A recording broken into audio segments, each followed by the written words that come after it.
So guys, today we will talk about the de-extinction of dams.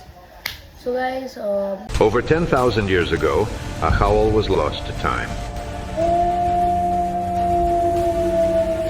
उनका अर्थ पे existence का बहुत सारा रोल भी था कि वो लोग कंपनी का नेम पता है कोलोसल बायोसाइंसेस और it is a company of USA.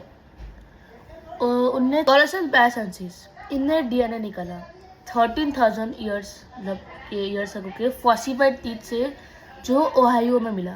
लिसी ये वुल्फ का नाम पड़ा है मूवी गेम ऑफ थ्रोन। इसमें कैरेक्टर होता है जो उसमें भी डायरवुल्स होते हैं जो कुछ एडिटिंग की वजह से लेके आते हैं। और आपको ये it is a fact that वो डायरवुल्स जितने बड़े होते जा रहे हैं उतना वो वाइटर होते जा रहे हैं, उनके आईज डीप हो रहे हैं और वो साइज में धीरे धीरे बहुत फास्ट बढ़ रहे हैं नॉर्मली वुल्फ के कंपेयर से। तो ये एक इल्यूजन टाइप है।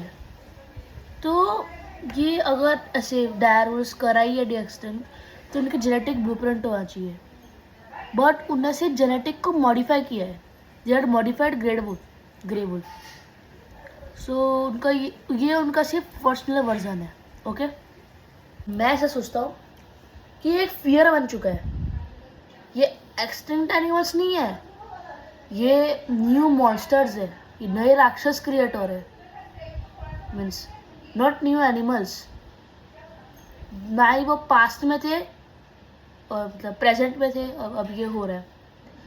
तो वो लोग ट्राई कर रहे हैं कि वो इकोसिस्टम का पार्ट बन जाए और उनके सर्वाइवल के लिए वो लोग ऐसा तरीका अपनाएंगे जो हमारी ह्यूमैनिटी के लिए बहुत डेंजर हो सकता है और ये बिल्कुल एकदम अनकंट्रोलेबल बन जाएगा और डिस्ट्रक्टिव बन जाएगा। उनको रोकना मीन दैट इज़ इम्पॉसिबल। तो ये जो अर्थ के लॉ रूल्स वो तो डायरेक्ट चुनौती दे रहे भाई, तब रैंक चैलेंज लगा रहे उनसे। तो humans are trying to be God, ये उनका डोमिनेशन का नेक्स्ट लेवल है। ओके, सो क्वेश्चन ये आता है कि क्या ये नेचर के साथ ठीक है उनको फिर से जिंदा कर रहे हैं, क्योंकि उनका तो आजकल उनके लिए नया यार डिफरेंट वेदर है, जंगल अलग है, उनका शिकार अलग हो चुका है, तो सब कुछ चेंज हो चुका है। आजकल जो टाइगर और लायन है ये डायरवुल उनसे भी ज़्यादा स्ट्रॉन्ग है और इनके वजह से आज के टाइम के जो है टाइगर और lion they can also be extinct means वो भी एक्सटिंक्ट हो सकते हैं। तो ये बहुत क्रूअल एक्सपेरिमेंट है। और क्या अगला वुली मैमथ हो सकता है, डोडो हो सकता है, डायनासोर्स हो सकते हैं। तो ह्यूमन अपने को खुद को एक गॉड समझ रहे हैं, they are trying to be God. So chapter 3 तक human means they are the part, वो एक पार्ट थे, लेकिन अब तो वो पूरा कंट्रोल कर रहे हैं। मीन्स कौन रहेगा कौन नहीं, कौन सा एनिमल रहेगा कौन सा नहीं, किसको डी-एक्सटिंक्ट करना है, सब ह्यूमंस डिसाइड करेंगे। सो हम लोग बहुत सारे टेक्नोलॉजीज यूज़ कर रहे हैं जैसे म्यूटेशन, क्लोनिंग, फिर डीएनए एडिटिंग। सो ये सब नेचर्स की नेचर के हाथ के लिए, तो नेचर्स तो कुछ नेचर को फिर से सब सही करा था, वो कुछ भी कर सकते हैं। या तो वो अर्थक्वेक ला सकते हैं, टॉर्नेडो, बहुत बड़ी महामारी डिजीज़। सो नेचर तो अपना बैलेंस लाना है तो वो तो कुछ भी किसी का भी सपोर्ट ले सकता है। तो ये सीधे इकोलॉजिकल रेबेलियन है। चाइनीज़ की रिसर्च में हमने ये पाया है कि एक टार्डिग्रेड्स करके कोई तो ऑर्गेनिज्म है, वो इतना स्ट्रॉन्ग है कि वो पूरे यूनिवर्स का रेडिएशन झेल सकता है और रेडिएशन रेजिस्टेंस चेन, और वो ह्यूमन स्टेम सेल में डाला गया। ओके, उसका रिजल्ट ये आया कि हाई डोज एक्सरे देने के बाद भी वो जिंदा रहा। आपको सुनने में तो लग रहा हो कि भाई ये कोई हॉलीवुड मूवी है, साइफाई मूवी में दिखाया जाता है, लेकिन ये हो रहा है जेनेटिकली। इंजीनियर इसको कर रहे हैं, वो they are trying to be super humans.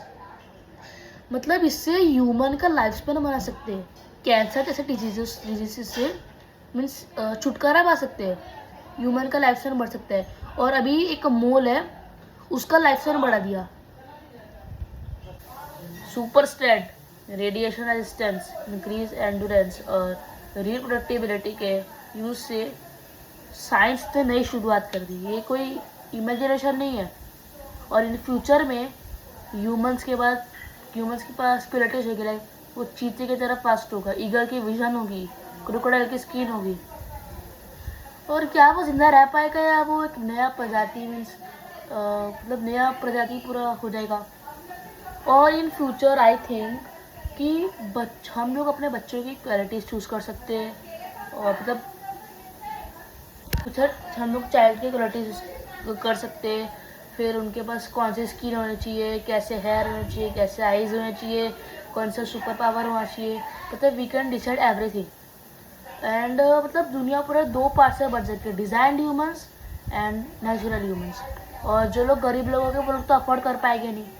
मतलब जो आदमी के पास सुपर पावर्स नहीं है वो तब अपने सोशल समाज में कैसे मतलब कैसे जगह बनेगी उसकी। तो क्या ये नई शुरुआत है और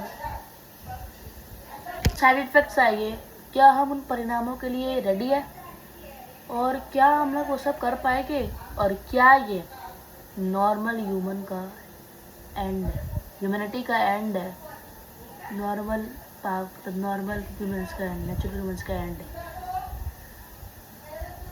सब्सक्राइब माई चैनल, आप लोग सब्सक्राइब नहीं कर रहे हो और ना ही मेरे व्यूज़ दे रहे हो, तो प्लीज़ सपोर्ट मी।